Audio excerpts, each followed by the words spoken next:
Mr. Skinner's Skinny House.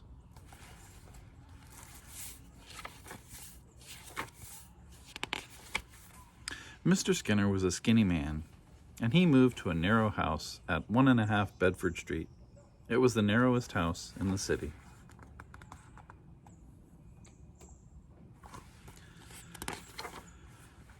Even my shadow fits in this house, Mr. Skinner thought. Mr. Skinny. I like it here. Everything Mr. Skinner did was just right for a skinny house. He hung up skinny, narrow pictures using skinny nails. He cooked narrow strands of spaghetti in a narrow pot.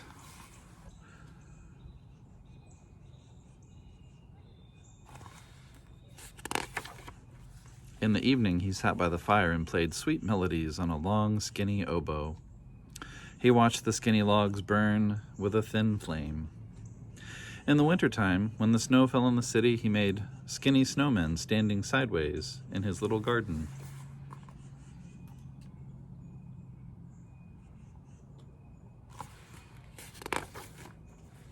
Mr. Skinner loved the city and he loved his little house. But after a while, he grew sad, for he was lonely. When he ate spaghetti, he ate alone. When he played the oboe, no one listened. When he lit the fire, it warmed only him. And when he made a funny snowman in the garden, no one laughed.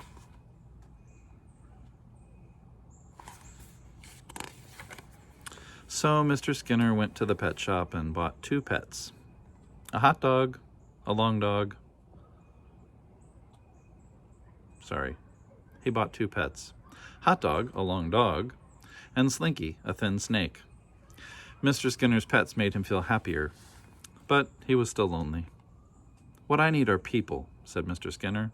I'll invite my cousin, Sue Davidson, to share my house.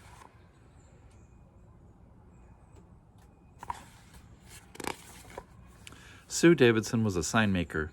She moved in with boxes of paints and brushes. Mr. Skinner helped her sort the colors and brushes.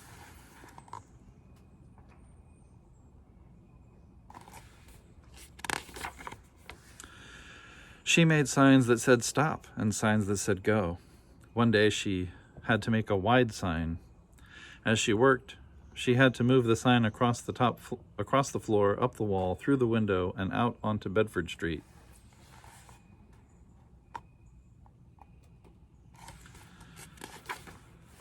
Sue Davidson could not finish such a wide sign in such a narrow house. Goodbye, said Sue Davidson. This house won't do for me. Oh dear, said Mr. Skinner. This house won't do for a sign maker, and it won't do for one alone. I'll ask my aunt, May McClintock.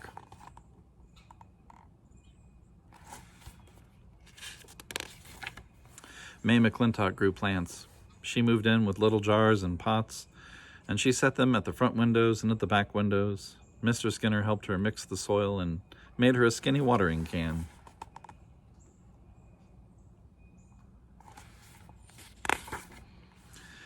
Into the jars and pots she dropped seeds. Little seeds, medium-sized seeds, and big seeds.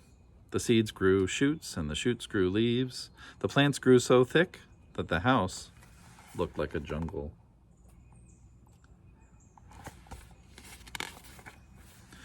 Goodbye, said May McClintock. This house won't do for me. Oh dear, said Mr. Skinner. This house won't do for a plant grower or a sign maker, and it won't do for one alone. So Mr. Skinner invited his friend Mr. Pomerantz to move in. Mr. Pomerantz was an actor. Mr. Skinner listened while his friend rehearsed.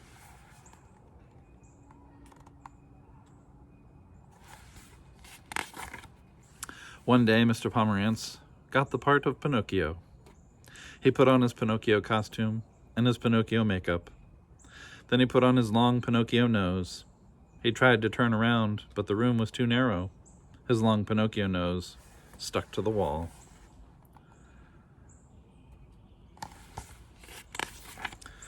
Goodbye, said Mr. Pomerantz. This house won't do for me. Oh dear, said Mr. Skinner. This house won't do for an actor who plays Pinocchio, or a plant grower, or a sign maker, and it won't do for one alone. Mr. Skinner heard about a rock group called Asparagus Stalks.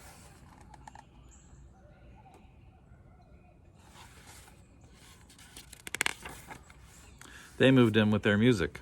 The guitarist moved to the top floor, the bass moved into the second floor, and the drummer moved into the first floor. When they started to play, they were out of sight of each other.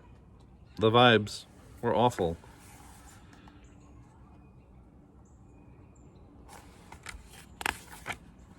Goodbye, said Asparagus Stalks. Man, we're splitting. This pad won't do for us.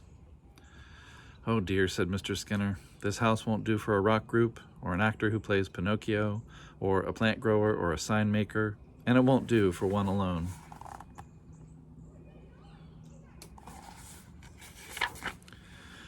I guess I'll have to sell my little house, said Mr. Skinner, and thin tears flowed down his skinny cheeks.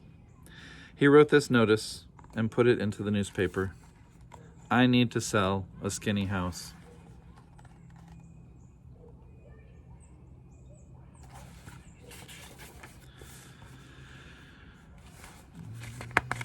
As Mr. Skinner stepped out the narrow door, he bumped right into the skinniest woman he had ever seen. His heart went thump, thump, thump as he mumbled, Sorry, I didn't see you.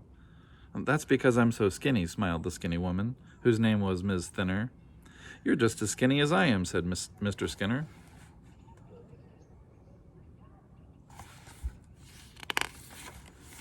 Pardon me for staring at your house, Ms. Thinner said. I love this house, and I come here every week to look at it. She sighed a long, thin sigh. I wish that I could live in a house just this size. I play the clarinet in the orchestra, and I think I could play beautiful music in this house. Well, well, well, said Mr. Skinner, and to himself he said, maybe we could make beautiful music together.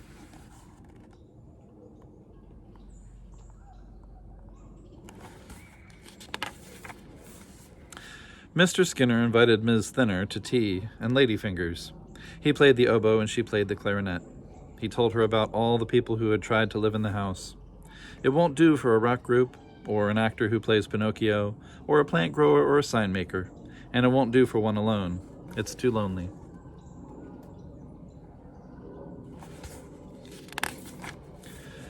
After that day, Mr. Skinner and Ms. Thinner saw each other often.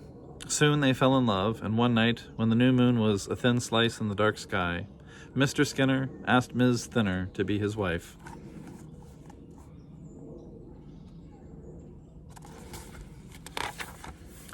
It was a beautiful wedding. Ms. Thinner wore a skinny satin wedding gown. Mr. Skinner wore a velvet jacket and tails.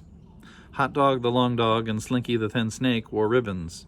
Mr. Pomerantz wore his best costume. Sue Davidson made a skinny sign that said, Love, love, love.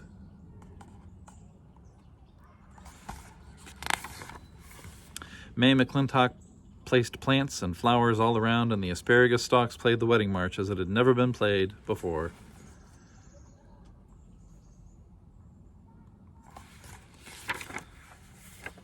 Now when people pass 1.5 Bedford Street and hear the music, they know that 2 happy people live in the narrow house, and even their shadows fit.